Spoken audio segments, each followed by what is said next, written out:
الشیطان اللعین الرجیم بسم اللہ الرحمن الرحیم الحمد للہ الذی لا یبلغ مدحتہ القائلون ولا يحصينا معه العدون ولا يؤدي حق وترى الخلائق بقدرته نشر الرياح برحمته الصلاة والسلام على النبي المكي المدني القرشي هاشمي الأبتحي المطلبي الرسول المؤيد والمصطفى الأمجد أبي القاسم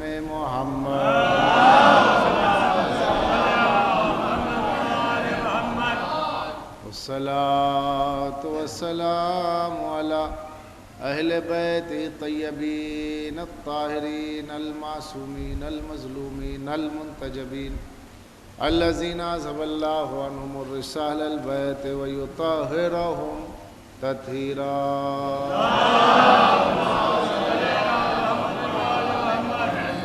ولعنة الله على دائهم ومنكر فضائلهم وغاصبی حقوق مجمعین من لیلتنا إلى یوم الدین قال رسول اللہ صلی اللہ علیہ وآلہ وسلم من مات على حب آل محمد فقد مات شہیدا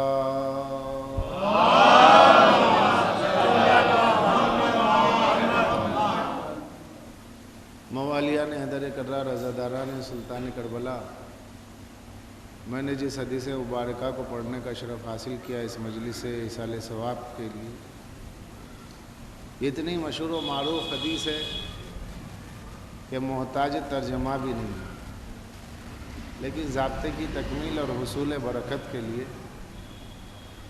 نوجوانان ملت تک ان کی سماعتوں کے گوش گزار یہ ترجمہ ہے کہ جو آل محمد کی محبت میں دنیا سے چلا گیا فقط پس بالتحقیق ماتا شہیدہ، وہ حیات جاوید پا گیا، ہمیشہ کی زندگی پا گیا۔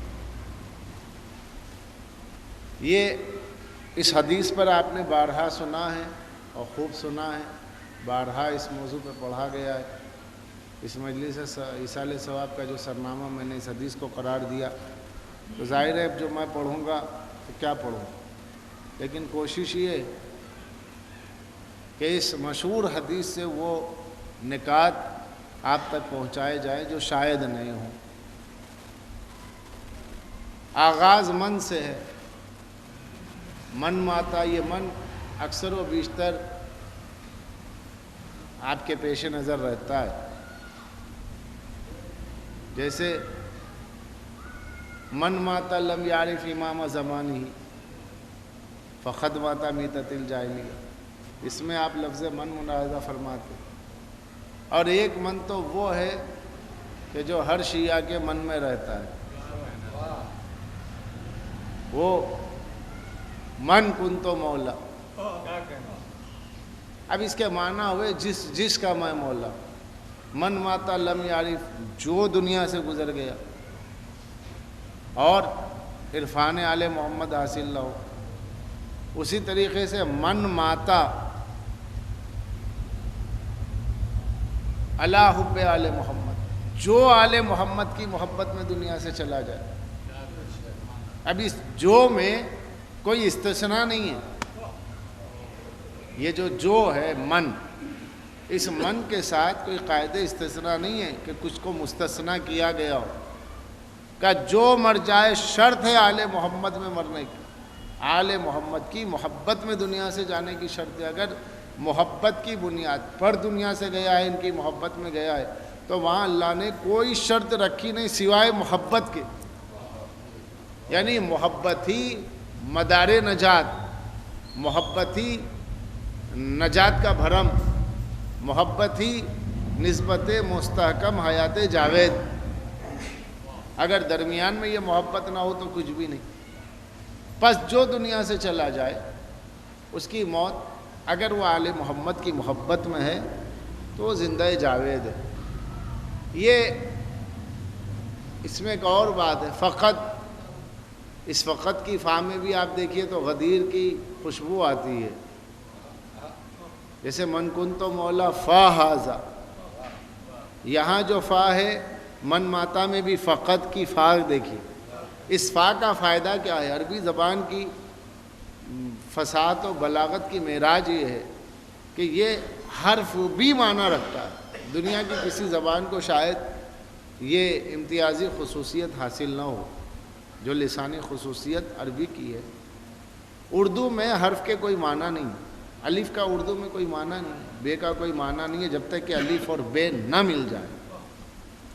انگریزی میں ایک حرف کا کوئی معنی نہیں، خالی اگر آپ اے لکھ دیں تو اے کا کیا معنی ہوگا، بی لکھ دیں تو بی کا کیا معنی ہوگا، لیکن جب حروف ملتے ہیں لفظ تشکیل پاتا ہے، جب لفظ تشکیل پاتا ہے تو اپنا معنی رکھتا ہے۔ لیکن عربی کی یہ خصوصیت ہے کہ اس کا ایک حرف بھی معنی رکھتا ہے۔ فقط، پس بھی تحقیق، یہ پس بھی تحقیق کیا ہے؟ فوراً، جیسے غدیر میں کہا من کنتو مولا، میں جس کا مولا ہوں، فا ہاذا، پس فوراً یہ علی اس کا مولا ہے، یعنی بغیر کسی فصل کے۔ یہ جو ہم بلا فصل کہتے ہیں یہ بلا فصل کا ترجمہ ہے فا ہاذا۔ یہ فا کے معنی ہے بلا فصل، جیسے ہم کہتے ہیں بلا فصل مانتے ہیں مولا کو، تو خلیفۃ و بلا فصل جو ہے یہ فا سے ہمیں ملا ہے غدیر کی۔ اسی طریقے سے حدیث من ماتا میں جو فقط آیا ہے، اس فقط کی فا کے معنی یہ ہے کہ ایسا نہیں ہے کہ آل محمد کی محبت میں کوئی دنیا سے چلا جائے تو دنیا سے جانے والے کے لیے کچھ اعمال برزخی ہیں، کچھ سزاؤں سے بھگتنی ہے، پھر اس کے بعد زندہ جاوید کہا جائے گا، پھر اسے حیات ملے گی، پھر اسے حیات جاویدانی ملے گی۔ کوئی تاخیر نہیں ہے، ادھر روح نکلی ادھر محبت اہل بیت نے زندگی دے دی، ادھر روح نکلی ادھر محبت اہل بیت نے فوراً زندگی دے دی۔ یہ فقط کی فا بتا رہی ہے، اور اس فا کے ساتھ جو قد ہے وہ تحقیق کے لیے آتا ہے، یعنی اس میں کوئی اشتباہ نہیں ہے، اس میں کوئی شک نہیں ہے کہ فوراً ہوگا، ایسا ہو سکتا ہے۔ قد ہاں بالتحقیق ہے کہ محبت اہل بیت نجات دیتی ہے، محبت اہل بیت زندگی دیتی ہے۔ تو مطلب یہ ہوا کہ ہر ایک کے لیے موت اس کی زندگی کا خاتمہ ہے، اور اہل بیت کے چاہنے والے کے لیے، محبت کرنے والے کے لیے موت دراصل اس کی زندگی کا اعلان ہے۔ اوروں کے لیے موت موت ہے، اہل بیت والے کے لیے موت موت نہیں ہے، بلکہ موت خود زندگی کا اعلان ہے، جس کے لیے میرے مولا نے فرمایا الموت جرس، موت ایک پل ہے کہ یہاں تھے آپ وہاں چلے گئے، یا فرمایا الموت تحفۃ الحبیب الی المحبوب، موت ایک تحفہ ہے جو ایک دوست کے لیے دوسرے دوست کا تحفہ ہے۔ تو یہ موت جو حیات جاویدانی دے رہی ہے اس کی وجہ ہے محبت۔ یہ محبت نہ ہوتی تو حیات جاوید نہ ملتی، یہ محبت نہ ہوتی تو ہمیشہ کی زندگی نہ ملتی۔ تو اس لیے فرمایا کہ اس کے لیے کوئی تاخیر نہیں ہے، فقط بس بالتحقیق فوراً ہی فوراً اس کو زندگی ملنے والی۔ لیکن کچھ دیر تھوڑا سا ہم خشک بحث میں جائیں، حیات و موت کا اس حدیث مبارکہ میں کیا فلسفہ ہے؟ پہلے تو آپ کو اس حدیث کا ریفرنس چاہیے، اپنوں کے ہاں تو کتابیں بھری پڑی ہیں، لیکن یہ ہے کہ اس حدیث کو غیروں نے بھی لکھا ہے، حریف فکر و نظر نے لکھا ہے، فخر الدین رازی نے آئے مودت کی شرح میں اس کو لکھا ہے، مودت کی تفسیر میں لکھا، زمخشری نے آئے مودت کی تفسیر میں لکھا کہ من مات علی حب آل محمد فقد ماتا شہیدہ، اور زمخشری معتزلی ہے اور فخر رازی امام اہل سنت۔ ہر دو بزرگوار، دو فرقے کے دونوں معتبر عالم یہ حدیث لکھتے ہیں کہ جو آل محمد کی محبت میں دنیا سے جائے وہ شہید ہے، جو آل محمد کی محبت میں دنیا سے جائے وہ توبہ شدہ ہے، جو آل محمد کی دنیا سے محبت میں دنیا سے چلا جائے وہ مغفرت یافتہ ہے، جو آل محمد کی محبت میں دنیا سے چلا جائے اس کے لیے برزخ کی کوئی پریشانی نہیں۔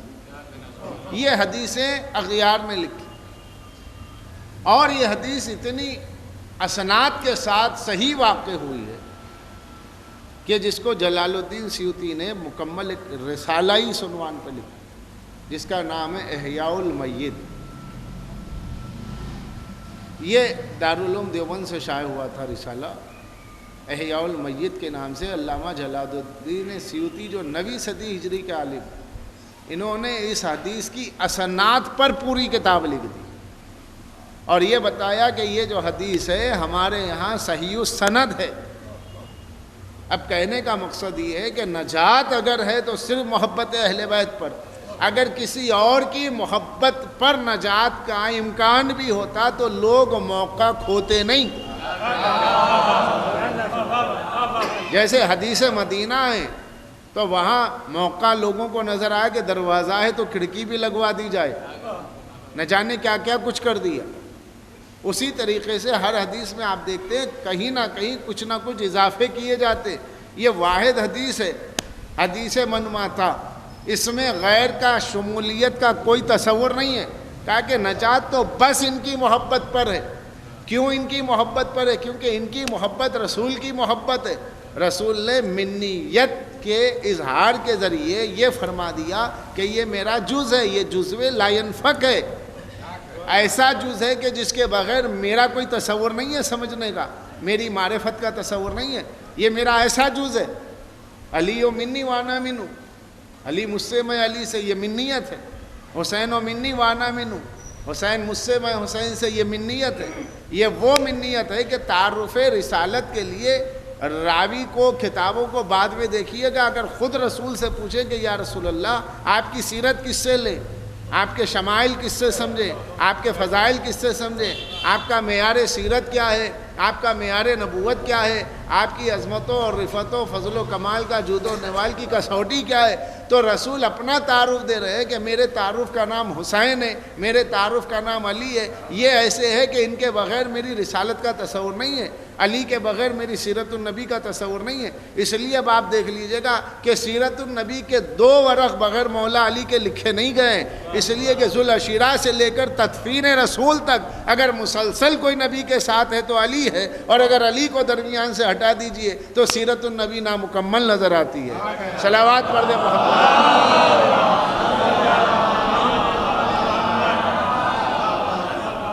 نامکمل نظر آتی منیت ہے۔ یہ وہ منیت ہے جو جزو لا ینفک ہے، جس کو کبھی کل سے آپ جدا نہیں کر سکے۔ ہاتھ نہ ہو کل رہے گا، پیر نہ ہو کل رہے گا، مگر اعضائے رئیسہ ہے۔ دماغ نہ ہو تو کل کی پہچان نہیں، دل نہ ہو تو یہ دل حالانکہ جز ہے مگر ایسا جز ہے کہ اس کے بغیر کل کا تصور نہیں۔ حسین رسول کے لیے جز ایسا جز ہے کہ جس کے بغیر رسالت کا تصور نہیں ہے۔ علی ایسا جز ہے کہ جس کے بغیر رسالت کا تصور نہیں ہے۔ فاطمہ تو بذت منی حدیث کہہ رہی ہے کہ سیدہ کے بغیر رسالت کی عظمت کا تصور نہیں ہے، کیونکہ رسول اللہ نے جیسا بنا کے بھیجا ہے، اگر ویسا ہی رسول چاہیے تو ان کے ذریعے ملے گا۔ جیسے اللہ نے عظمت دے کے بھیجی، اگر اس باعظمت نبی کو اسی عظمت کے معیار پہ دیکھنا ہو تو یہ عظمتیں تمہیں حسنین کریمین سے ملیں گی، اور اگر ان کو درمیان سے ہٹا دیجئے گا تو پھر رسالت کا کوئی تصور نہیں ہے، رسالت کی صورت مسخ ہو جائے گی۔ جیسے دین بادشاہت کے کسوٹی پہ پہچانا گیا، ملوکیت کے ذریعے پہچانا گیا، نبی اپنا جیسا کہا جائے گا، یہ نبی کے اپنے جیسے کا تھا۔ تو یہ جو محبت ہے جس کے اوپر جلال الدین سیوطی نے پورا رسالہ لکھا کہ یہ صحیح حدیث ہے، اس کو صحیح کہنے کے بعد اب عزیزان گرامی ہمارے لیے موقع حاصل ہوا کہ ہم یہ پوچھیں کہ برادران اسلامی یہ بتائیے اگر ہم اہل بیت سے محبت کرتے ہیں تو کیا خطا کرتے ہیں، کیونکہ روایت تو آپ لکھ رہے ہیں کہ نجات اسی پر ہے۔ دوسرا سوال آپ کا یہ ہوگا کہ پھر سوال یہ ہے کہ ان سے محبت کون نہیں کرتا؟ جو لکھ رہا ہے وہ محبت بھی تو کرے گا۔ لکھنا اور ہے، محبت کرنا اور ہے۔ محبت ایک قلبی کیفیت کا نام ہے بے شک، لیکن اس کے اظہارات الگ ہیں۔ اس کی اظہار 2 طریقوں سے، ایک محبت اطاعت چاہتی ہے، محبت کا لازمہ اطاعت ہے۔ دوسرا محبت اپنے محبوب کے ذکر کو چاہتی ہے، جو جس سے محبت کرتا ہے اس کا ذکر کرتا ہے۔ آپ اگر کسی کو چاہتے ہیں تو لازماً اس کا ذکر کرتے ہیں۔ بھائی فلاں صاحب آپ کو بہت چاہتے ہیں، کیا ثبوت ہے؟ کہ وہ میرا اچھائی سے ذکر کرتے ہیں۔ فلاں صاحب آپ کو بہت چاہتے ہیں، ثبوت کیا ہے؟ بولے بھائی میں تو ان سے کبھی ملا ہی نہیں۔ بولے آپ ملے نہیں ہیں مگر جب بھی آپ کا ذکر ہوتا ہے وہ اچھائی سے ذکر کرتے ہیں۔ تو انسان کو جب کسی سے محبت ہوتی ہے تو اس کا اچھائی سے ذکر کرنے لگتا ہے۔ اسی طریقے سے عزیزان گرامی محبت اہل بیت اگر کہیں ہے تو پھر ذکر علی بدعت نہیں کہا جائے گا. اگر محبت اہل بیت کہیں ہے تو اس کے اظہار میں ذکر حسین کو شرک نہیں کہا جائے گا, عزائے حسین کو بدعت نہیں کہا جائے گا. تو عزائے حسین اور ولائے علی پر اگر سوالیہ نشان قائم کیا جائے, ان کے ذکر کو شرک و بدعت سے تعبیر کیا جائے, اور پھر یہ سوال کیا جائے کہ بھئی کیا ہم اہل بیت کو نہیں مانتے, تو اس کا جواب خود آپ کے پاس ہے. اگر لکھتے ہیں کہ نجات ان کی محبت پر ہے تو عمل بھی یہ ہونا چاہیے کہ فرش ولا بھی ہو, فرش عزا بھی ہو, جذبات ولا بھی ہو, جذبات عزا بھی ہو. اگر یہ ہے تو اس کا مطلب یہ ہے کہ آپ کو محبت ہے. صلوات پڑھ دیں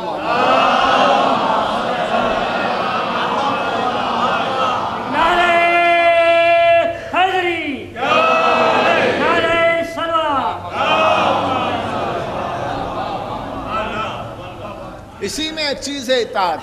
جو جس سے محبت کرے گا اس کی اطاعت کرے گا. کبھی اپنے محبوب کی اطاعت میں کوئی اکثر منہ پیچھے نہیں ہٹ سکتا. جو چیز محبوب کو پسند ہے وہی کرے گا, جو انہیں ناپسند ہے اس طرف نہیں جا سکتا. اب ہم اہل بیت کو چاہتے ہیں, اس کا چھوٹا سا ثبوت یہ ہے, دیکھیے پوری امت دعوے دار ہے کہ وہ اہل بیت کو چاہتی ہے اور نجات ہے ان کی محبت پر, لیکن مجھے یہ بتلانا ہے کہ ہم ہی چاہتے ہیں. دعویٰ بہت بڑا ہوگا, ہو سکتا ہے کسی کے ذہن میں یہ بات آئے کہ صاحب یہ تو آپ اہل بیت کو محدود کر رہے ہیں کہ آپ ہی چاہتے ہیں, سب چاہتے ہیں. دیکھیے یہ باتیں ہیں کہ چاہتے سب ہیں, ثبوت کیا ہے؟ ہم ثبوت چاہتے ہیں. بھائی ہم محبت کرتے ہیں, اس کا ثبوت یہ ہے کہ ہمارے پاس جو روایات ہیں وہ اہل بیت سے ہیں, ہمارے پاس جو تفسیر ہے وہ اہل بیت سے ہے, ہمارے پاس جو فقہ ہے وہ اہل بیت سے ہے, ہمارے پاس جو عمل کا مدرک ہے وہ اہل بیت سے ہے, ہمارے پاس جو فقہ کا ماخذ ہے وہ اہل بیت سے ہے, ہمارے پاس تفسیر کا جو روشن منارہ ہے وہ اہل بیت سے ہے. تو جو کچھ کہ ہمارے پاس سامان دین ہے وہ سب اہل بیت کے گھر کا ہے, اہل بیت کے در کا ہے. اب عالم اسلام کو متوجہ کرتے ہیں کہ بھائی آپ یہ بتائیے آپ کے پاس روایتیں کیا اہل بیت سے ہیں, تفسیر کیا اہل بیت سے ہے, قرآن کی تشریح کیا اہل بیت سے ہے, حدیث کیا اہل بیت سے ہے, فقہ کیا اہل بیت سے. اگر فقہ اہل بیت سے لی جاتی تو جعفری کہنے پر کافر نہ کہے جاتے. صلوات پڑھ دیں محمد والے.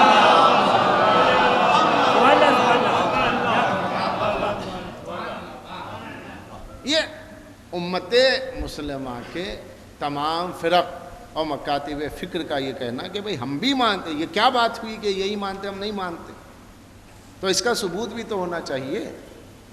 اگر ہم نے کہا کہ صاحب کوئی بات آ گئی, کہا کہ نہیں یہ 8ویں امام سے یا 9ویں امام سے روایت ہے, ارے کہا کہ یہ سب شیعوں کی بات. آغاز ہی اس سے ہے کہ جہاں کہیں روایت میں کوئی شیعہ گیا وہ روایت ہی رد ہے, بنیاد ہی یہ بنی.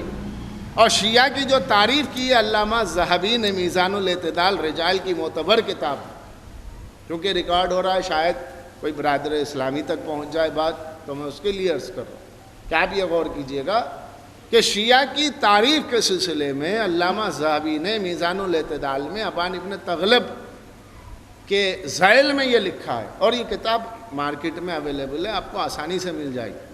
اور میں جو آپ سے عرض کر رہا ہوں کسی مناظرے کے حاشیے کو دیکھ کے نہیں کہہ رہا ہوں, میں خود پڑھ کے کہہ رہا ہوں, خود میرے پاس. ابان ابن تغلب کے حاشیے میں علامہ ذہبی یہ لکھتے ہیں کہ عزیزان گرامی یہ وہ معتبر راوی ہے کہ اس کو محض شیعہ ہونے کی وجہ سے ہم چھوڑ نہیں سکتے, کیونکہ شیعت نام ہے علی سے محبت کرنے کا.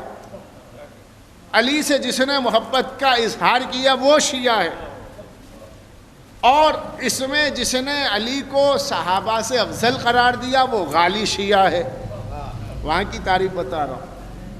اور جس نے شیخین کو رد کر دیا وہ رافضی شیعہ ہے. 3 باتیں بیان کی.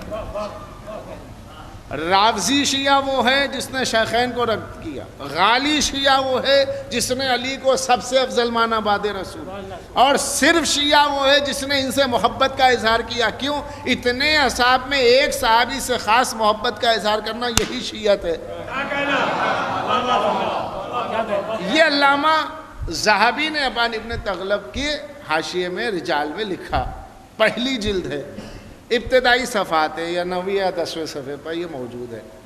اور نیٹ پر بھی آپ دیکھ لیں تو اس میں آپ کو مل جائے گا۔ تو عزیزان گرامی، اب سوال یہ ہوتا ہے کہ علی سے اظہار محبت کا نام شیعت ہو گیا۔ جب آپ نے قاعدہ یہ مقرر کر دیا کہ مخصوص محبت کا اظہار ایک صحابی سے کرنا مولا علی سے، یہی شیعت ہے، اور پھر اس کے بعد آپ کا یہ لکھنا کہ صاحب ہم فلاں راوی کو قبول نہیں کرتے، شیعہ ہے، فلاں راوی شیعہ ہے، کہ الحسن والحسین سیدہ شباب اہل الجنہ، اس کی روایت میں فلاں راوی شیعہ ہے، سیدۃ النساء العالمین صحیح روایت ہے، اس میں فلاں راوی شیعہ ہے۔ تو شیعہ ہونے کی بنیاد پر اگر رد ہے تو بقول آپ کے شیعہ ہے ہی وہ جو علی سے محبت کا اظہار کرے۔ تو اب اس کے بعد آپ کا یہ کہنا کہ ہم بھی محبت کرتے، دو میں سے ایک بات ہے، یا تو آپ خود کو شیعہ کہیں یا کہیے کہ علی سے محبت نہیں کرتے۔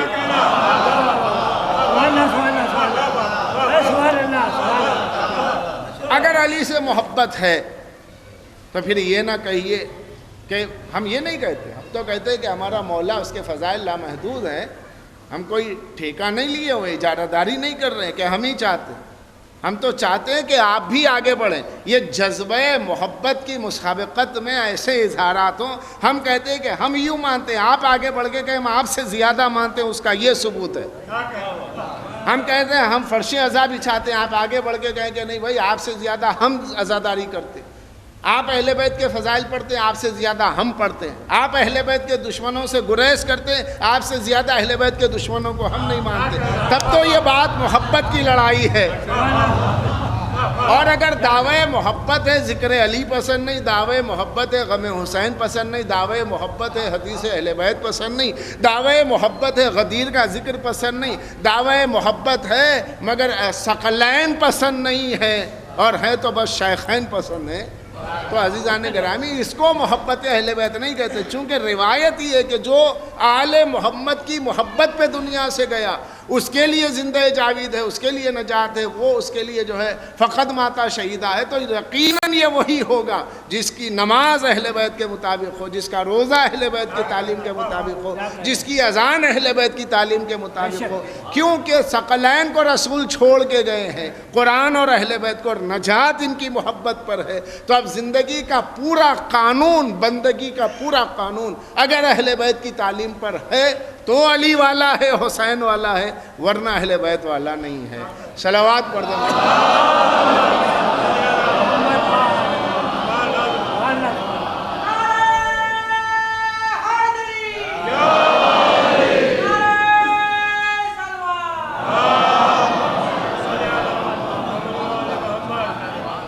تو عزیزو، اب تھوڑا سا ہم حیات و موت کے اس حدیث کی روشنی میں فلسفے پہ غور کریں کہ حیات و موت کا فلسفہ کیا ہے۔ دیکھیے، جس کو ہم زندگی کہتے ہیں سمجھتے ہیں زندگی نہیں ہے، اور جس کو ہم موت سمجھتے ہیں یا موت کہتے ہیں یہ موت نہیں ہے۔ قرآن اور حدیث کی روشنی میں الہی معیار اور ہے، اہل بیت کا دیا ہوا حیات و موت کا فلسفہ اور ہے، ہمارا معاشرتی فلسفہ اور ہے۔ ہمارا جو فلسفہ موت و حیات ہے یہی ایک مخالف کا، یہی ایک منافق کا، یہی ایک مشرک کا ہے۔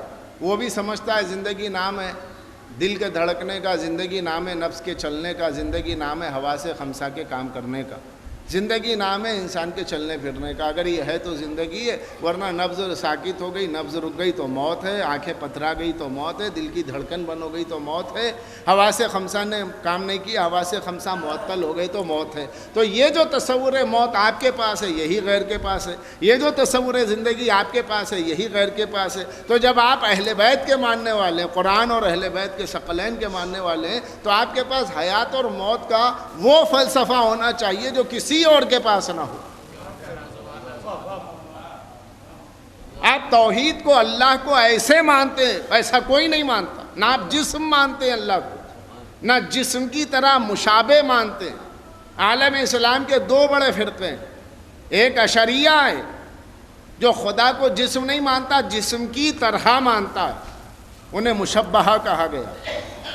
علامہ شبلی نعمانی نے الکلام میں لکھا اور الغزالی میں بھی لکھا، چھوٹی سی کتاب میں، اور بڑی کتابوں میں شرح مقاصد و مواقف میں آپ کو مل جائے گا، لیکن اردو کی چھوٹی چھوٹی کتابوں میں مستند علماء نے لکھا کہ اشعری کا عقیدہ یہ کہ خدا جسم نہیں ہے جسم کی طرح. سلفی یعنی اہل حدیث کا یہ عقیدہ ہے کہ خدا جسم ہے. تو ایک مجسمہ ہو گیا، ایک مشبہہ ہو گیا. لیکن ہمارا جو عقیدہ ہے اہل بیت کا دیا ہوا، اور خطبہ توحید جناب امیر کا جو خطبہ توحید نہج البلاغہ ہے، اس کی روشنی میں نہ خدا جسم ہے، نہ جسم کی طرح ہے، نہ قابل تجزیہ ہے، نہ اس کے لیے تقسیم کا کوئی تصور ہے، نہ وہ وہم میں آتا ہے، نہ خیال میں آتا ہے. بے تشیر المشاعر رفع اللہ مشر اللہ. اللہ وہ ہے کہ جو تمہارے احساس و شعور میں نہیں آ سکتا، کیونکہ وہی شعور کا خالق ہے، وہی احساس کا خالق ہے. جو خالق ہے وہ مخلوق میں کیسے سمائے گا؟ تو ہمارا یہ جو تصور توحید ہے اوروں سے جداگانہ. اور جیسے ہم سرکار دو عالم کی نبوت کا اعتقاد رکھتے ویسے اور نہیں رکھتے، اگرچہ کہ محمد رسول اللہ مانتے، اگرچہ کہ آخری نبی کہتے، لیکن ہمارا جو امتیازی وصف ہے، ہمارا جو امتیازی عقیدہ یہ ہے کہ سرکار دو عالم وہی آئے نہ آئے، بچپن ہو کہ شباب ہو، کہولت ہو کہ بڑھاپا ہو، چاہے 1 برس کی زندگی ہو کہ 63 سالہ 63ویں سال کی زندگی ہو، ہر حال میں رزم میں ہو کہ بزم میں ہو، مقام میں ہو کہ میدان میں ہو، جہاں بھی رسول رہے، جس عالم میں رہے، جس عمر میں رہے، ہر حال میں ربی ہے، معصوم ہے. رسول اللہ کی عصمت کلی کا اعتقاد ہمارا ہے. اوروں کا یہ اعتقاد ہے کہ نبی جب تک وہی آئے معصوم ہے، لیکن جب اپنی رائے سے کہے تو معصوم نہیں ہے، کیونکہ وہ حضور کا اپنا اجتہاد ہے. حوالہ نوٹ کر لیجئے گا. مولانا ابوالعلا مودودی نے اپنی کتاب تفہیم القرآن میں سورہ تحریم کے تفسیر میں یہی لکھا ہے. اور جنگ بدر کے واقعے کے متعلق شبلی نے لکھا، بڑے بڑے علماء نے لکھا کہ رسول اللہ سے اجتہادی غلطی ہوتی تھی. شیخ احمد سرہندی نے لکھا ہے، مکتوبات مجدد الوسانی امام ربانی کے نام سے جو کتاب اس وقت مارکیٹ میں اکبر اعظم کے دور کا سب سے بڑا مفتی شیخ احمد سرہندی، یہ اپنی کتاب مکتوبات ربانی کے جلد نمبر 2 میں اور لیٹر نمبر 92 میں یہ بات موجود ہے کہ واقع قرطاس میں سرکار دو عالم کو دوات و قلم دینے سے جو انکار کیا گیا، اس کی وجہ یہ تھی کہ حضور نے وحی سے نہیں کہا تھا، رائے سے کہا تھا، اور نبی کی رائے سے اختلاف کا امتی کو حق ہے. تو فرق ہو گیا. ہمارا عقیدہ یہ کہ نبی ہر حال میں معصوم. تو جیسے توحید میں ہمارا عقیدہ الگ ہے، نبوت کے بارے میں سب سے ہمارا عقیدہ الگ ہے، اسی طریقے سے عزیزان گرامی حیات و موت کا بھی جو فلسفہ ہے وہ ہمارا الگ ہونا چاہیے. جو زندگی ہم گزار رہے ہیں یہ زندگی نہیں ہے. جس کو ہم موت کہہ رہے ہیں وہ موت نہیں ہے. ذرا قرآن مجید کی ابتدائی آیات دیکھ لیں آپ. اللہ نے فرمایا وَلَا تَقُلُوا لِمَنْ يُقْتَلُ فِي سَبِيلِ اللَّهِ أَمْوَاتٌ بَلْ أَحْيَاءٌ وَلَكِنْ لَا تَشْعُرُونَ. جو اللہ کی راہ میں مارے جائیں انہیں مردہ نہ کہو، یہ زندہ ہیں. ایک طرف آپ مانتے یہ ہیں کہ جس کے بدن سے خون بہہ گیا، جس کے سر و تن میں جدائی ہو گئی وہ مر گیا. قرآن فلسفہ دے رہا ہے نہیں، جس کے سر و تن میں جدائی ہو گئی اگر وہ میری رضا کے لیے میرے قانون پر مر مٹا ہے تو اگر سر و تن میں جدائی بھی ہو جائے تو زندہ ہے. وَلَكِنْ لَا تَشْعُرُونَ. تمہیں اس کا شعور نہیں ہے. تو اللہ نے اس کو زندہ کہا جس کو دنیا مردہ کہتی ہے. بھئی سر و تن میں جدائی ہے. عالم تصور میں آپ چلیے، جنگ بدر میں آپ موجود ہیں، سرکار دو عالم سامنے، یا جنگ احد میں آ جائیے، سرکار دو عالم سامنے، حضرت حمزہ شہید ہو گئے. آپ نبض دیکھ کے کہیں گے کہ حمزہ یا رسول اللہ، حمزہ کو موت آ گئی، حمزہ مر چکے. رسول خاموش ہیں. قرآن نازل ہوتا، قرآن کہہ رہا ہے نہیں، وَلَا تَقُولُوا، مردہ نہ کہنا. ارے یہ کیا بات ہو گئی؟ جس کو آنکھوں سے دیکھ رہے ہیں مردہ ہے، جس کی میت ہے، جسے غسل دیا جا رہا ہے، جسے کفن دیا جا رہا ہے، جس کی قبر بن رہی ہے، اللہ کہہ رہا ہے مردہ نہ کہو. یہ فلسفہ ہی سمجھ میں نہیں آیا. تو وَلَكِنْ لَا تَشْعُرُونَ اسی لیے تو کہہ رہا ہے کہ تمہیں اس کا شعور نہیں، تمہاری عقل میں یہ آ ہی نہیں سکتا. تو مطلب یہ ہوا کہ عقیدے کی بہت سی ایسی باتیں ہیں کہ ہر عقیدے کے مسئلے میں عقل کو بیچ میں مت لائیے. یہ معجزہ ہماری سمجھ میں نہیں آتا، یہ مجلسیں سمجھ میں نہیں آتی، عزاداری سمجھ میں نہیں آتی. وَلَكِنْ لَا تَشْعُرُونَ، اللہ کہہ رہا ہے تم سمجھ ہی نہیں سکتے.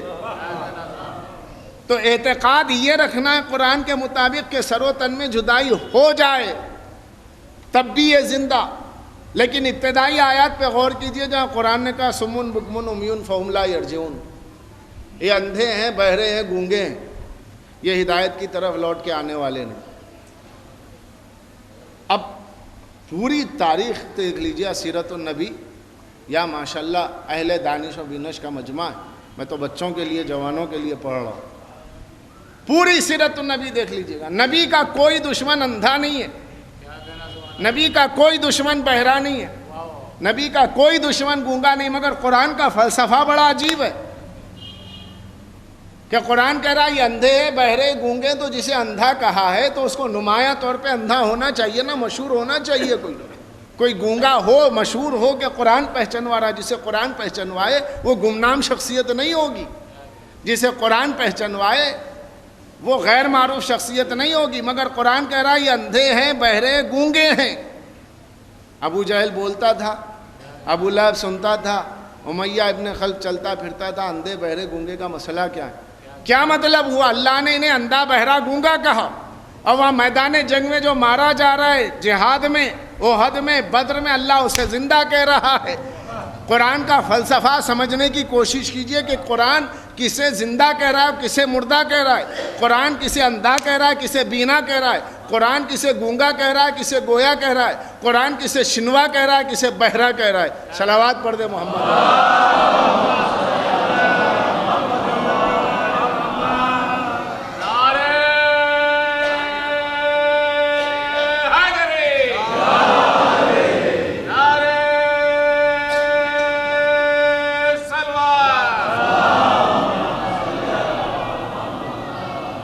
جو فرما رہے عزیزان گرامی، قرآن اندھا بہرا گونگا کسے کہہ رہا ہے؟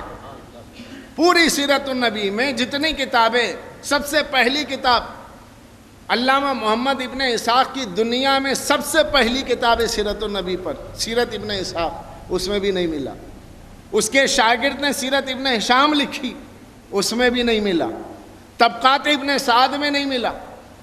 اور آخری کتاب سیرت النبی کی عالم اسلام میں جو سب سے زیادہ مشہور ہوئی ہے وہ نبی رحمت ندوی صاحب کی، اس میں بھی نہیں ہے۔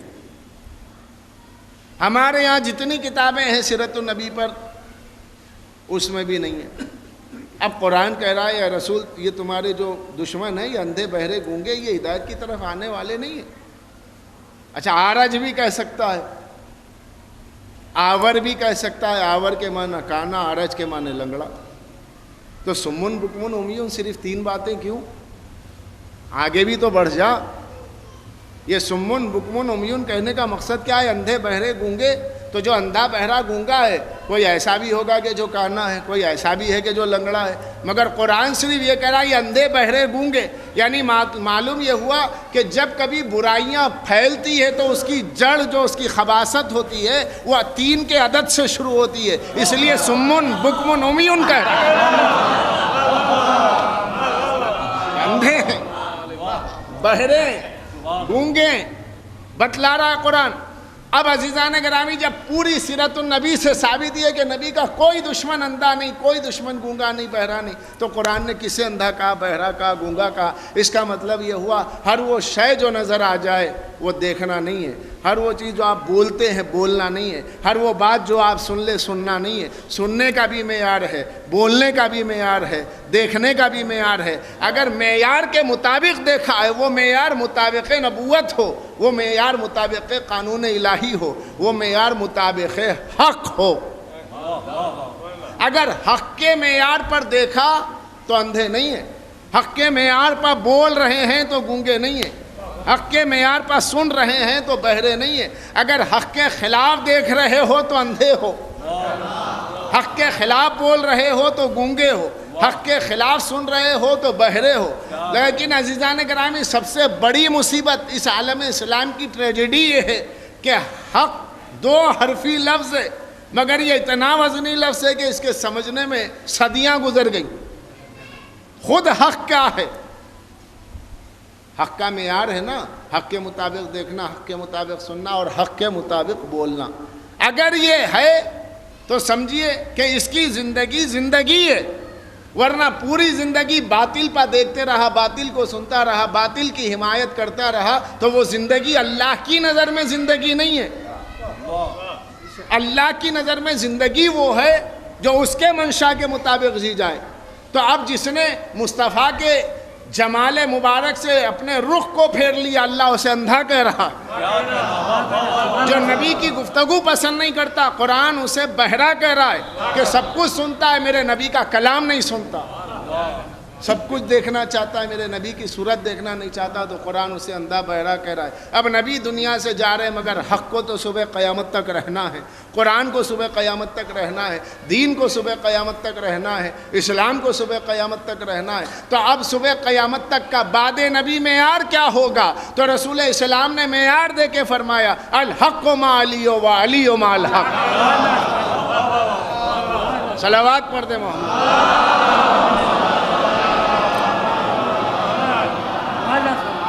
علی حق کے ساتھ، حق علی کے ساتھ۔ اب حق کے معیار پر دیکھنا، حق کے معیار پر سننا اور حق کے معیار پر بولنے کا مطلب کیا ہوا عزیزو؟ یہی ہوا کہ نبی نے کہہ دیا الحق مع علی، ترمذی کی یہ روایت، قرآن سے فیصلہ ہو گیا۔ اب جو فضائل علی نہ سنے وہ بہرا ہے، جو فضائل علی نہ پڑھے وہ گونگا ہے، جو فضائل علی کرنے والے کو دیکھنا نہ چاہے قرآن کی زبان میں اندھا ہے، کیونکہ حق کے معنی علی، علی کے معنی حق۔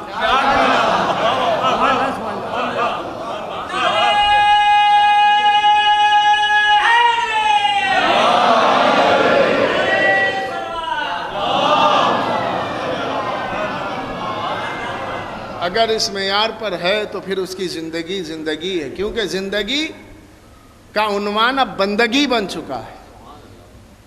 اب جو بندگی ہے، یہ بندگی 2 رکعتی نماز تک نہیں ہے، رمضان بھر کے روزوں تک نہیں ہے۔ اللہ نے پیدا ہی عبادت کے لیے کیا ہے، تو کچھ ایسی مخلوق کو بھیجا ہے، مخلوق اول کو، کہ جس کے بارے میں سوچنا عبادت ہے، جس کے بارے میں بولنا عبادت ہے، جس کا ذکر سننا عبادت ہے، وہ ہے محمد و آل محمد علیہ السلام، کہ ان کے بارے میں سوچو، ان کی حمایت میں بولو، ان کے حق میں بولو، یہی عبادت ہے۔ اور اسی پہ مرنے کا نام ہے حیات جاوید۔ شرط یہ موت اس پر آئے۔ زندگی بڑی اچھی گزری، سمجھیے کہ میں نے خوب اچھے مضامین لکھے، میں نے مناظرے کی کتابیں تک لکھ دی، لیکن یہ کہ میرا خاتمہ اگر مولا کی محبت پہ نہیں ہو رہا ہے تو شرط اس میں رکھیے فقط ماتا، اگر مر رہا ہے محبت پر تو ہے زندگی، ورنہ مجمع کا رخ دیکھ کے فضائل پڑھتے رہا، مجمع کی پسند دیکھ کر کے لکھتا رہا، لیکن اعتقاد قلبی نہیں تھا۔ اگر قلبی اعتقاد نہیں ہے تو اللہ قلبی اعتقاد کے مطابق اٹھائے گا۔ اس لیے کہ ایک اچھی تقریر کرنا ایک فن ہے، ایک آرٹ ہے۔ آپ نے ایک اچھی کتاب لکھی ہے، ٹھیک ہے، اچھے رائٹر مشہور ہو گئے، مگر قلبی اعتقاد جو ہے وہ تو صرف اللہ کے پیش نظر ہے۔ اگر اس میں کہیں کمی بیشی خدا نہ خواستہ ہو گئی تو پھر یاد رکھیے اس کے لیے ماتا شہیدہ نہیں ہے۔ تو قرآن کا فیصلہ اور نبی کا فیصلہ یہ ہے کہ جو زندگی تم جی رہے ہو یہ زندگی نہیں ہے۔ قرآن کے فیصلے کے مطابق حیات و موت کا جو قرآنی فلسفہ ہے، اس کے مطابق محبت اہل بیت میں زندگی گزارنا زندگی ہے، اور اسی محبت پہ دنیا سے جانے کا نام ہے حیات جاوید، ہمیشہ کی زندگی۔ یہ محبت کا معیار، اگر اس معیار میں کہیں کوئی کمی رہ گئی تو اس حد تک آپ مر رہے ہیں، اس حد تک آپ کی موت واقع ہو چکی ہے۔ جیسے کہا جاتا ہے بھائی میرا کان مر چکا ہے، کیا مطلب کان مر جانا؟ سنائی نہیں دیتا۔ جب جسم کا کوئی حصہ مرتا ہے وہاں روح کا اثر نہیں ہوتا ہے تو احساس مر جاتا ہے، احساس مر جاتا ہے۔ اور اسی احساس مرنے کا، احساس تولا کے مرنے کا ثبوت یہ ہے کہ اگر نام کے آگے سید ہے اور ماتھے پر شیعہ لکھا اور علی کے فضائل پر چیمبا جبی ہیں تو یہ احساس کی موت ہے، ورنہ یہ کیسے ہو سکتا ہے؟ بس عزیزان گرامی، ان کی محبت ہی زندگی ہے اور اطاعت ہی زندگی ہے۔ محبت ہے تو آدمی ان کے فضائل پڑھے گا، ظاہر ہے فضائل ہی ہیں، اور ہے کیا؟ دشمن مجبور ہو گیا ان کے فضائل لکھنے۔ فضائل اگر کوئی آل محمد کے پڑھتا ہے یا لکھتا ہے تو احسان تھوڑا ہی کرتا ہے۔ اگر بخاری نے فضائل لکھے تو کیا لکھیں گے؟ فضائل کے سوا ہے کیا وہاں؟ جب ہمارے آس قصیدہ لکھنے پہ مجبور ہو گیا، معاویہ شعر کہنے پہ مجبور ہو گیا مولا کی شان میں، کہ کچھ ملتا ہی نہیں یہاں سوائے خیر کے، تو جب غیروں کو ان کے پاس سوائے فضائل کے کچھ نہیں ملا تو اپنوں کو کیا ملے گا؟ لہٰذا نہ ہم پڑھ کے کچھ احسان کرتے ہیں نہ وہ پڑھ کے کرتے ہیں، گویا دونوں بھی اپنے کو انہی کے ذریعے پہچانوا رہے ہیں۔ لیکن شرط کیا ہے؟ امتیاز یہ ہے کہ اگر مانتے ہیں تو جہاں فضائل پڑھتے ہیں وہاں اطاعت بھی کرنا، اور اطاعت یہ ہے کہ ان کی فقہ ہو، ان کی حدیث ہو، ان کی روایت ہو، ان کی تفسیر ہو، ان کا دیا ہوا عقیدہ ہو۔ اور اگر خدا نہ خواستہ یہ اعتقاد ہے کہ نہیں مولائے کائنات سے روایت ہمارے لیے کافی نہیں ہے، معاذ اللہ، یہ عقیدہ ہے حریف فکر و نظر کا، پوری ذمہ داری کے ساتھ۔ میں پاکستان میں تو رہتا نہیں ہوں، اگر وہاں رہتا ہوں تو بھی رابطہ مشکل نہیں ہوتا، لکھنؤ سے باہر حیدرآباد کا ہوں، کبھی بھی رابطہ ہو سکتا ہے آپ سے، پوری دیانتداری کے ساتھ، خود اعتمادی کے ساتھ عرض کر رہا ہوں اس منبر سے۔ سوائے ہمارے عالم اسلام میں کسی کا اعتقاد ہے ہی نہیں کہ وہ اہل بیت سے روایت لے، تفسیر لے،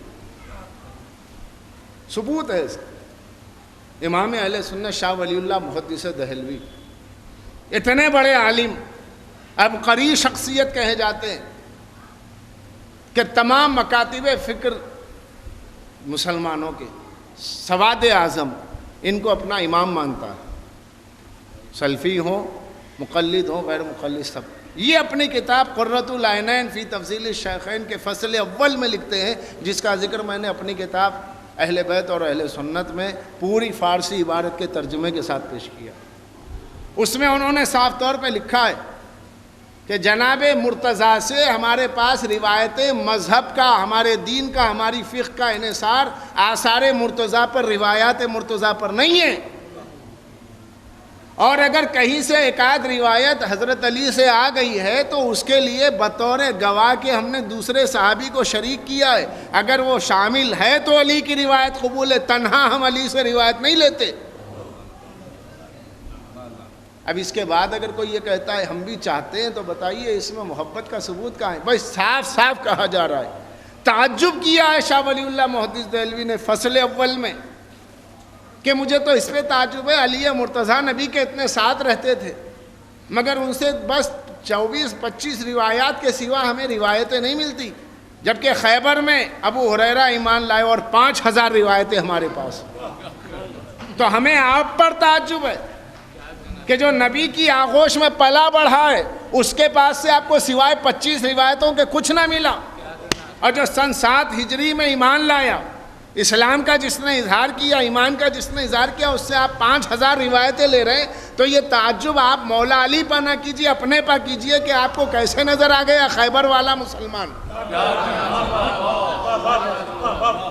تو عزیزان گرامی، جہاں تک محبت کی بات ہے مانتا کوئی نہیں، بس ہمیں اس محبت کی حفاظت کرنی، نئی نسلوں تک پیغام پہنچانا ہے، اور اغیار کو یہ بتانا ہے کہ دیکھیے دعوی محبت صرف اس لیے کیا جاتا ہے کہ مجمع کا رخ دوسری طرف نہ چلا جائے، غدیر کی طرف نہ چلا جائے، ثقیفہ سے منحرف نہ ہو جائے، اس لیے یہ کہا جاتا ہے۔ ورنہ اصلاً اگر آپ اصول دیکھیے گا تو اصول کے اعتبار سے سوائے اثنا شریعہ کے کون ہے جو اہل بیت کی محبت کا ثبوت پیش کر سکے؟ اور جب ثبوت محبت ہے اطاعت، ثبوت محبت ہے فضائل، تو محبت کی فطرت یہ ہے کہ جو جس سے محبت کرتا ہے اس کے دشمن سے شدید نفرت کرتا ہے۔ نہج البلاغہ ہے، مولا فرماتے ایک تمہارا دوست ایک تمہارا دشمن ہے، ایک تمہارا وہ دوست ہے کہ جو تمہارے دشمن کا دشمن ہے وہ بھی تمہارا دوست ہے، نہج البلاغہ ہے، کلمات قصار ہے، اور جو تمہارے دوست کا دشمن ہے وہ بھی تمہارا دشمن ہے۔ دوست کا دشمن دشمن، دشمن کا دشمن دوست، تو ایک بالواسطہ دوست ہے، ایک بالواسطہ دشمن ہے، ایک بلا کسی واسطے کے دشمن ہے، ایک بلا کسی واسطے کے دوست ہے۔ اب جو ڈائریکٹ دشمن ہے وہ تو ہے ہی، لیکن جو آپ کے دوست کا دشمن ہو وہ بھی تو آپ کا دشمن ہے۔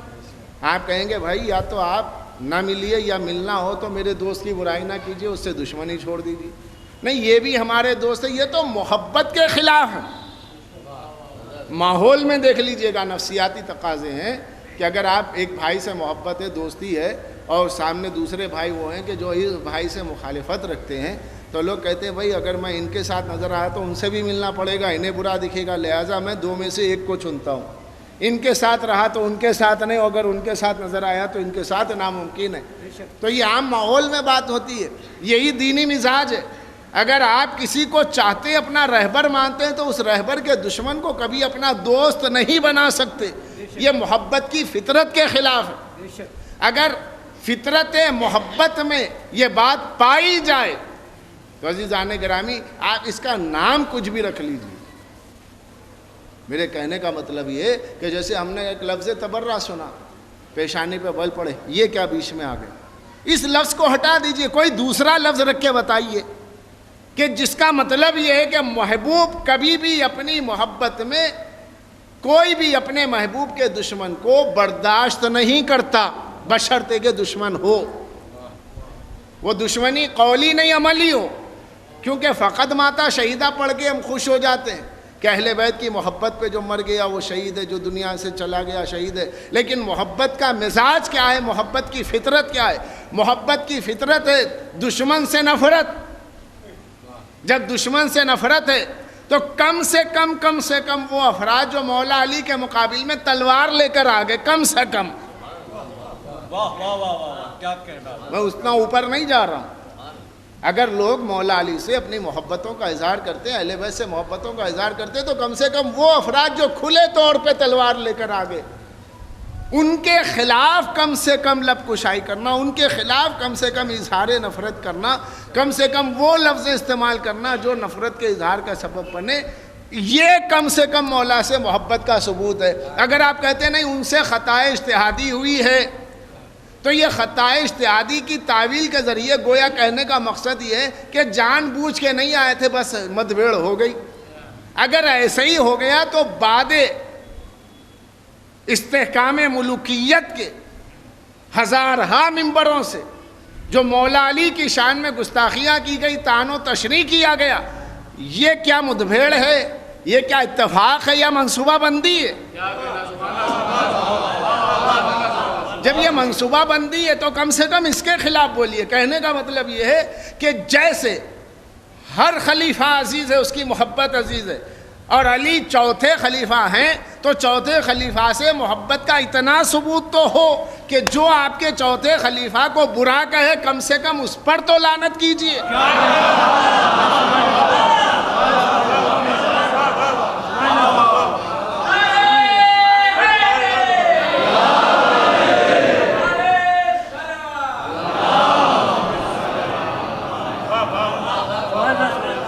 آپ کے چوتھے خلیفہ کو برا کر اس پہ تو کم سے کم لعنت کیجئے.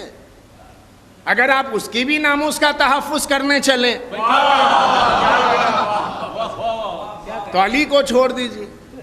علی کو ماننے کا دعویٰ اور ساتھ میں جس نے علی کے مولا کائنات کے سلسلے میں سب و شتم کیا.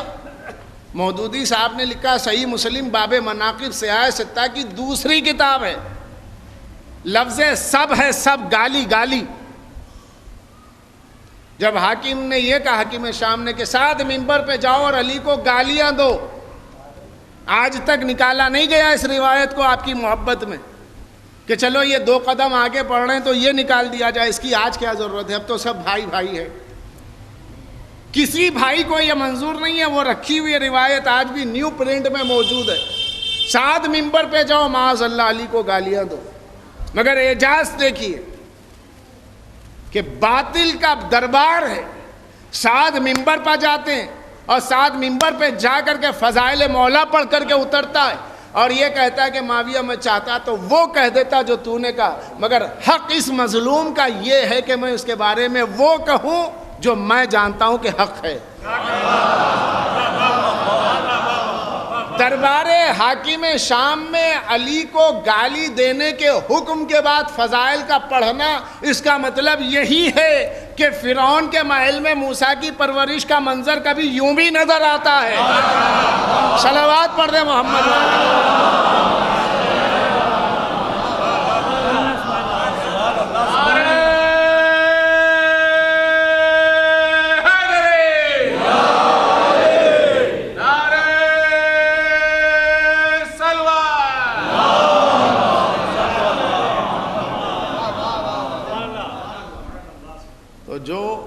محبت اہل بیت کا دعویٰ کرے اس کے لیے دو چیزیں لازم ہو گئی. ایک اطاعت، تین چیزیں لازم ہو گئی. اطاعت، ذکر یعنی جس سے محبت کرے گا اس کا ذکر کرے گا، اور تیسرے ان کے دشمن سے نفرت. اگر ذکر بھی ہے، اطاعت بھی ہے، ان کے دشمن سے اگر کہیں کوئی سافٹ کارنر ہے، کوئی نرمی پائی جا رہی، رواداری پائی جا رہی، تو یہ خود ثبوت ہے کہ محبت میں کہیں کمی ہو رہی ہے، جو دل ادھر جھک رہا ہے. سیاسی مسائل کا معاملہ کچھ نہیں ہے. سیاسی مسائل میں تو ظاہر سی بات ہے، مذہبی مسائل میں اگر دل جھک رہا ہے تو یہاں محبت کی کمی کی دلیل ہے. اور یہاں کمی ہو گئی اور اس پہ مر گیا تو رسمی مجلس کر لیجئے، کچھ بھی کر لیجئے گا، اگر فقط ماتا شہیدہ ان کی محبت پہ واقعی نہیں مرا تو کچھ بھی نہیں پہنچنے والا.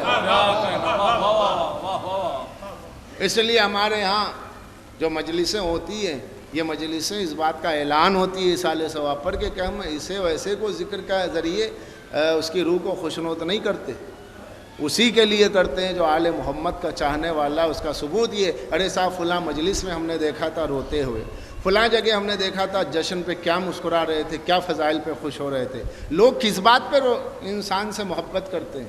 بعنوان مذہب اگر محبت کریں گے تو مولا کی نسبت سے تو محبت کریں گے. اخلاق تو اوروں کے بھی بہت اچھے ہیں، مگر اخلاق کی بنیاد پر جنت نہیں ہے، ان کی محبت کی بنیاد پر ہے. کیونکہ وہ اخلاق خود غرضیاں ہیں. اور یہ ان کی، اب جب ان کی محبت ہے اور اطاعت ہے تو یہ بھی خیال رہے کہ اگر حقوق العباد میں کہیں کوئی کمی رہ گئی تو یہ یاد رکھیں، یہ نہ سمجھیں کہ میں دانستہ حقوق العباد میں کمی کرتا جاؤں، بندوں کے حق کو پامال کرتا جاؤں، اہل بیت میری شفاعت کریں گے، اہل بیت میری مدد کریں گے، تو گویا وہ اہل بیت کو اپنے ظلم میں مددگار مان رہا ہے. اگر کسی کا میں نے قرض دبا دیا، کسی کا قرض کھا لیا، کسی کا پیسہ ڈبا دیا، نیت دینے کی نہیں ہے، ارے نہیں مجھے اہل بیت بخشا دیں گے، تو پہلے تو یہ عقیدہ ہوتا نہیں ہے. اگر ایسا ہے تو وہ شیعہ نہیں ہے. اگر کوئی باپ کی آنکھوں سے آنکھیں ملا کے بات کر رہا ہے، ماں کی آواز سے آواز اونچی کر رہا ہے، تو اس کا اہل بیت سے کیا تعلق ہوگا؟ کیونکہ جو تعلیمات اہل بیت ہے، اگر اہل بیت کی تعلیم کے خلاف میں اس کا عمل ہے تو وہ فقط ماتا شہیدہ میں نہیں آئے گا. گواہی کیا ہے؟ ماں کی آواز سے آواز بلند کر کے بچہ بات کرے، جس ماں نے اپنی آغوش میں ناد علی کی لوری دے کے بچے کو سلایا ہو. یہ جو تولا اور جو عزاداری کا جو تولا کا جو جذبہ آپ کے اندر ہے، یہ ماں باپ کی دین ہے. یہ جو مجلسوں میں لے گئے، یہ جو عزاخانوں میں لے گئے، اگر یہ نہ لے جاتے تو پتہ کیسے چلتا؟ لہذا اگر ان کی عظمت کو پامال کیا، ان کی نافرمانی کی، تو عزیزان گرامی یقیناً اس سے سیدہ خوش نہیں. تو بات یہاں تک پہنچی تو یہ بھی عرض کر دوں کہ جس سے آپ کی ماں جس سے ناراض ہو جائے، اس بچے کی عبادت قبول نہ ہو. سب پڑھتے ہیں کا تبلیغی جملے، جس سے ماں ناراض ہو جائے اس کی عبادت قبول نہ ہو، اور جس سے حسنین کی ماں ناراض ہو جائے، جس سے حسنین کی ماں ناراض ہو جائے، ہم ان سے کیسے ہاتھ ملا لیں؟ ہماری عبادت وہاں کیسے قبول ہو جائے گی؟ تو عزیزان گرامی ان چیزوں کو پیش نظر، اسی طریقے سے اولاد کا معاملہ ہے. جیسے اولاد پر ذمہ داریاں ہیں، ماں باپ کی حقی ماں باپ پر بھی ہیں کہ ماں باپ کی پہلی ذمہ داری ادبوا اولادکم بحب علی. کتاب ہی آئی ہے یمن کے، محمد عبدہ یمانی کی کتاب ہے، اپنی بچوں کو اہل بیت کی محبت سکھاؤ. اس میں دوسروں کے بھی تذکرے ہیں خلفاء کے، مگر اہل بیت کا ذکر ہے کیونکہ وہاں اہل بیت کہتے ہی دونوں کو ملا کے مانتے. جیسے میں نے مجلسوں میں عرض کیا ہے، خمسہ مجالس میں، یہاں جملہ رکھ دیتا ہوں، اگر آپ نے کہیں بورڈ دیکھا تحفظ ناموس صحابہ و اہل بیت، تو یہ نہ سمجھیے کہ اہل بیت آ گیا تو اب چلو اہل بیت کو مان رہے نا. وہاں اہل بیت سے مراد صحابہ، ازواج، آل سب کو ملا کے کہتے ہیں. یہاں اہل بیت سے مراد صرف خمسہ نجبہ. تو عزیزان گرامی اسی طریقے سے اہل بیت کی محبت اپنے بچوں کو سکھاؤ، اس کے آداب. ادبوا اولادکم بحب علی، یہ باپ کا حق ہے بچے کو سکھانا. کیا حق سکھائیں؟ فضائل پڑھیں تو مسکرانا، غدیر کا ذکر ہو تو چہرہ بحال ہو، خیبر کا ذکر ہو تو چہرہ بحال ہو، لاکھ تمہاری پریشانی ہوگی، لاکھ ذہن پہ بار ہوگا، لیکن جب ذکر اہل بیت ہوگا، ان کے فضائل کا ذکر ہو تو چہرے پہ بحالی ہونا چاہیے۔ یہی محبت کا ادب ہے، یہی محبت کا قرینہ ہے، یہی محبت کا سلیقہ ہے۔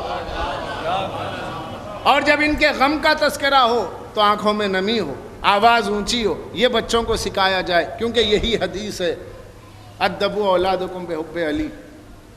ماں باپ کا جو حق ہے وہ بچوں کو یہ سکھا، اور بچوں کا یہ حق ہے کہ جن ماں باپ نے تمہیں غم اہل بیت میں رونے کا درس دیا، فضائل اہل بیت پہ مسکرانے کا سلیقہ دیا، مسجدوں میں مصلوں پہ پیشانی جو ہے ٹیک کر کے اللہ کی بارگاہ میں سجدہ ابدیت کے ذریعے اپنی جبین نیاز کو اس کے بارگاہ بے نیاز میں جھکانے کا سلیقہ دیا ہے، ان ماں باپ کی عزت بھی کرو، ان ماں باپ کا احترام بھی کرو۔ تو عزیزان گرامی، یہ فقط ماتا شہیدہ میں تعلیمات اہل بیت بھی، فضائل اہل بیت بھی سب کچھ ہے۔ اس کو تقسیم کرنے کا سوال نہیں ہے، تقسیم کی گنجائش ہی نہیں ہے۔ جو کچھ محبت چاہتی ہے وہ یہی چاہتی ہے، ذکر ہو، اطاعت ہو اور دشمن سے نفرت ہو، اس کے سوا محبت کچھ نہیں چاہتی۔ تو جب یہ سب کچھ ہے تو جہاں یہ ہے وہیں پر زندگی ہے، جہاں یہ ہے وہیں پر بندگی ہے، جہاں یہ ہے وہیں پر عنوان حیات جاوید ہے، فقط ماتا شہیدہ۔ اس لیے کہ عزیزو، ہمیں ایسے رہبر ملے ہیں جنہوں نے صرف نظریہ نہیں دیا بلکہ اسوہ حسنہ دیا، نمونہ عمل دیا، خود نمونہ عمل بنے، پیکر عمل بنے۔ دنیا میں آپ کو ایک سے ایک مذاہب ملیں گے جن میں بڑی اخلاقی تعلیمات ہیں، بڑی اچھی اچھی تقریریں ہیں، بڑے اچھے اچھے اپدیش ہیں، بڑے اچھی اچھی باتیں لکھی ہوئی ہیں، لیکن جب نمونہ عمل تلاش کیجئے گا تو جیسی تقریریں ہیں، جیسی تحریریں ہیں، اس معیار پہ رہبر نہیں اترتا۔ یہ مذہب اہل بیت ہے، جیسی تقریریں ہیں ویسے آپ اہل بیت کو نمونہ عمل دیکھیے۔ عرفان کی بات آ جائے تو عرفان کی دنیا میں کوئی نہیں ہے جو اہل بیت کے بغیر عرفان کے دریا کا شناور بن سکے، کوئی نہیں ہے جو اہل بیت کو چھوڑنے کے بعد میں اقتصادیاتی مسائل کا حل کر سکے۔ تو یہ سب کچھ ہمیں اہل بیت سے ملا ہے، جو کچھ بھی نظریہ ہمارے پاس ہے اس کا نمونہ عمل اہل بیت ہے۔ تو جب ایسے ہمارے رہبر، ایسے ائمہ طاہرین ہیں کہ جن کا نظریہ بھی ہے، جن کی ذات نمونہ عمل بھی ہے، جو خدا کی دلیل بھی ہے، اس کی توحید کی دلیل بھی ہے، اس کا تعارف بھی ہے، جو نبی کی سنت کے محافظ بھی ہیں، جو قرآن کی عزت بھی ہے، جو شریعت کی آبرو بھی ہے، جو اللہ کی توحید کا وقار بھی ہے، جو دین اسلام کا حصار بھی ہے، جو باطل کے لیے تلوار بھی ہے، جو اسلام کے حق میں نمونہ کردار بھی ہے۔ ان کو ماننے کے بعد میں پھر کسی کی ہمیں ضرورت نہیں پڑتی۔ یہاں کمی کیا ہے؟ اور اگر کوئی ماننے کا دعوے دار ہے کہ ہم بھی مانتے ہیں تو پھر سوال یہ ہوتا ہے کہ جب انہیں مان لیا تو یہاں کمی کیا ہے جو بھی لگا دیا؟ جب انہیں مانتے ہیں تو کمی کیا ہے جو بھی لگا دیا؟ یہ کہیے نا کہ ہم ہی مانتے ہیں۔ اپنے محبوب میں کہیں کوئی کمی ہو تو انسان دوسری طرف دیکھے، جب یہاں کوئی کمی ہی نہیں ہے تو بھی دوسری طرف دیکھنے کی ضرورت کیا ہے؟ یہ معاملہ جہاں کہیں دوسری بات یا دوسرا آ جاتا ہے معاملہ سارا خراب ہو جاتا ہے، دوسری طرف دیکھنے کی ضرورت ہی نہیں ہے۔ اس لیے ضرورت نہیں ہے کہ جو کچھ کے یہاں پر ہے وہ صرف منبع فیضان الہی ہے، اور یہ خود منبع کرم الہی، منبع علم الہی، اللہ کی علوم کا، اللہ کی حکمتوں کا منبع و مصدر ہیں، اور ایسے ہیں کہ زمانے نے ان کے دشمنوں کی زبانوں کو یہ کہنے کے لیے مجبور کر دیا کہ علی نہ ہوتے تو ہم ہلاک ہو جاتے۔ یہ کمال علی، یہ روایتیں پیسہ دے دے کے راویوں سے کہلوائی ہوئی باتیں نہیں ہیں، لوگوں نے مجبور ہو کے کہا کہ علی نہ ہوتے تو ہم ہلاک ہو جاتے۔ تو عزیزان گرامی، یہ ذکر اہل بیت ہی ہمارے لیے نجات ہے، اور جیسا کہ میں نے آپ سے عرض کیا کہ ہمارا شعار یہ ہے کہ ہم اپنے گھر کی میتوں کو یاد نہیں رکھتے، اہل بیت کو یاد رکھتے ہیں، اور اگر اپنے گھر والوں کو یاد کرتے ہیں ان کے مرنے کے بعد تو بعنوان عزائے اہل بیت، بعنوان ذکر اہل بیت، تاکہ دنیا پہچانے کہ یہ واحد قوم دنیا کی ہے کہ گھر میں میت واقع ہوئی ہے لیکن یہ پہلے اہل بیت کا ذکر کریں گے اور پھر ان کے تعارف سے ان کا ذکر کریں گے. جیسا کہ نواب صاحب کی مجلس ایصال ثواب ہے، اور آپ جانتے، میں تو غیر مقامی آدمی اور مجھ سے زیادہ بہتر جانتے ان کا جو جذبہ عزا ہے، ان کا جو جس طریقے سے مجالس عزا میں ان کا تعاون رہتا تھا اور جس طریقے سے وہ مجلسوں میں آتے تھے، اور جو کچھ کے ان کے احوال آپ کے سامنے، ظاہر سی بات ہے یہی چیز سبب نجات ہے، جو مجالس عزا سے محبت. اور یہ اتنا مجمع بتا رہا ہے کہ جو مرحوم سے محبت ہے بسبب محبت اہل بیت. مگر یہ بھی میں اس موقع پہ کہا کرتا ہوں کہ جب اپنے گھر کسی کا ذکر ہوتا ہے، مرحوم کا، ان کی مجلس ہوتی ہے، مجمع اکٹھا ہوتا ہے، تو دل ٹکڑے ہونے لگتا ہے مجمع کو دیکھ کہ اللہ آج جس محب اہل بیت کا ذکر ہو رہا ہے اس کے گھر والوں کو پرسہ دینے کے لیے اتنا مجمع آ گیا، اور جس کی محبت میں مرحوم دنیا سے گیا ہے وہ وا قلتا ناصرہ کہتا ہوا دنیا سے چلا گیا. وہ وا قلتا ناصرہ کہتا ہوا دنیا سے چلا گیا کہ میرے کتنے قلیل ناصر. یہ حیرت و استعجاب کی بات کہ عالم اسلام میں حسین تنہا ہے، مدینے والے بھی نہیں آئے، مکے والے بھی نہیں آئے، کوئی نہیں آیا. حسین تم جانو، تمہارے نانا کا دین جانے، اور حسین نے سب کچھ پیش کیا.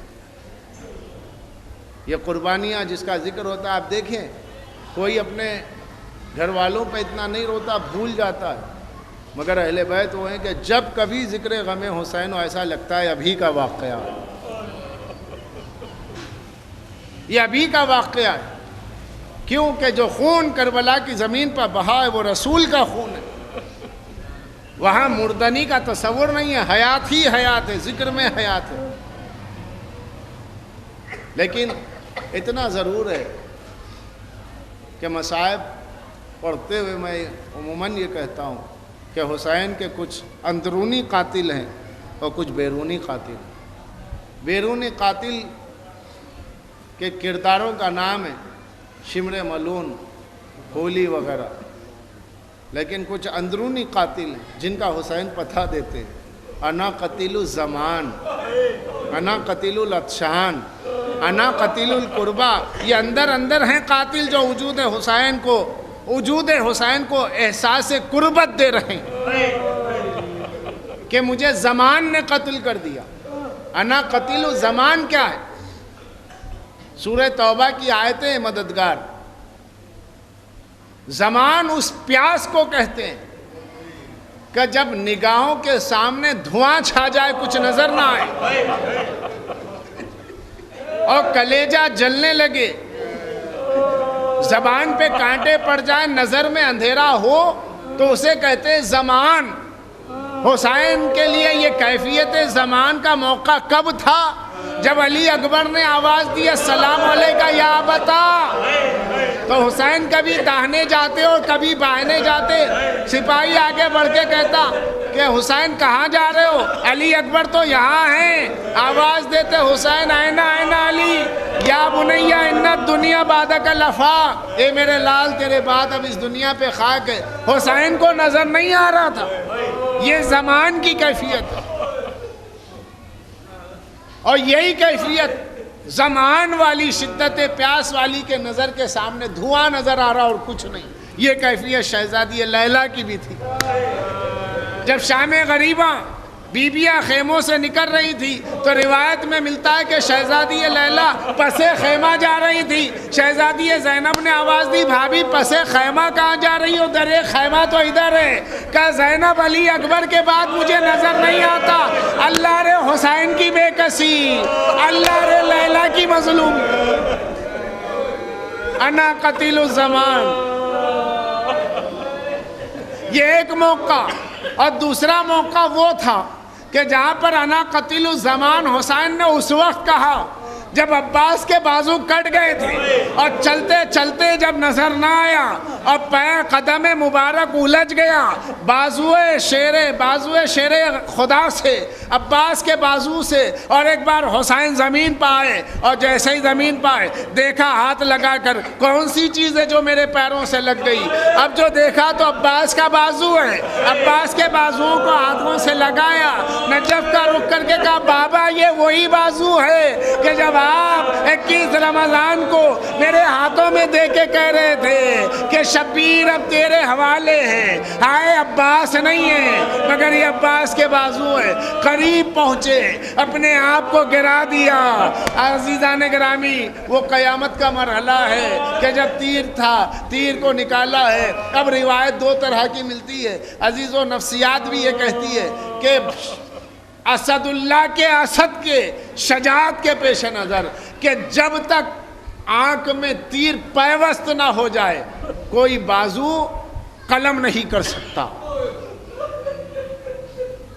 پہلے آنکھ میں تیر لگا یا بازو قلم ہوئے۔ ظاہر سی بات ہے بازو قلم ہونے کے لیے ضروری یہ ہے کہ کوئی قریب سے آئے تبھی تو بازو قلم ہوگا، اور کون آ سکتا تھا؟ نگاہ غیظ عباس سے تو لشکر پیچھے ہٹ رہا تھا، تو پھر بازو قلم ہونے کا مطلب اتنے قریب آئے کیسے؟ روایت میں ملتا ہے پہلے آنکھ شہید ہوئی، پہلے آنکھ پر تیر لگا، اور روایت ہے لا وجہ وجہ العین، آنکھ کے درد سے بڑا کوئی درد نہیں ہوتا۔ نفسیات یہ ہے، فطرت یہ ہے کہ جیسے ہی آنکھ میں تنکا چلا جائے گا فوراً بے اختیار آپ کا ہاتھ آنکھ کی طرف چلا جائے گا کہ پہلے آپ آنکھ سے تیر کو نکالیں، آنکھ سے تنکے کو نکالیں۔ عزیزان گرامی، باب الحوائج کے پہلے ہاتھ قلم ہوئے یا آنکھ میں تیر پیوست ہوا؟ کہتے پہلے آنکھ میں تیر پیوست ہوا، جب نظر نہیں آ رہا تھا ظالموں نے بازوؤں کو قلم کیا۔ اب وہ عباس آنکھ سے تیر کیسے نکالے جس کے بازو قلم ہو چکے ہیں؟ آواز دی السلام علیکہ یا ابن رسول اللہ، السلام علیکہ یا ابن نبی اللہ۔ حسین پہنچے، سینے سے لگایا، میرے مظلوم صبح قیامت تک ظالموں پہ حجت۔ وَسَيَعْلَمُ الَّذِينَ ظَلَمُوا أَيَّ مُنقَلِبٍ يَنقَلِبُونَ۔ پالنے والے ذکر ازا کو قبول فرما، ہمیں کوئی غم نہ دے بجز غم حسین کے۔ جب تک زندہ ہیں تیری توحید خالص پر، ختم نبوت کے عقیدے پر، ائمہ طاہرین کی امامت کے عقیدے پر زندہ رکھ۔ میدان قیامت میں آل محمد کی شفاعت نصیب فرما۔ پوری دنیا تشیع کو ولائے علی اور رضائے حسین پر متحد فرما۔ جتنے علماء اعلام، مراجع کرام اور جتنے بھی خطباء و ذاکرین حق زہرا و حق ولائے علی اور حق رضائے حسین میں بولتے ہیں، پالنے والے سب کو 180 سال سلامت رکھ۔ ظہور امام میں تعجیل فرما، ہمیں ان کے ناصروں میں شمار فرما۔ ایک سورہ فاتحہ سے جناب بھوٹا نواب ابن نواب محمد علی خان صاحب مرحوم کی روح کو شاد فرما۔ بسم اللہ الرحمن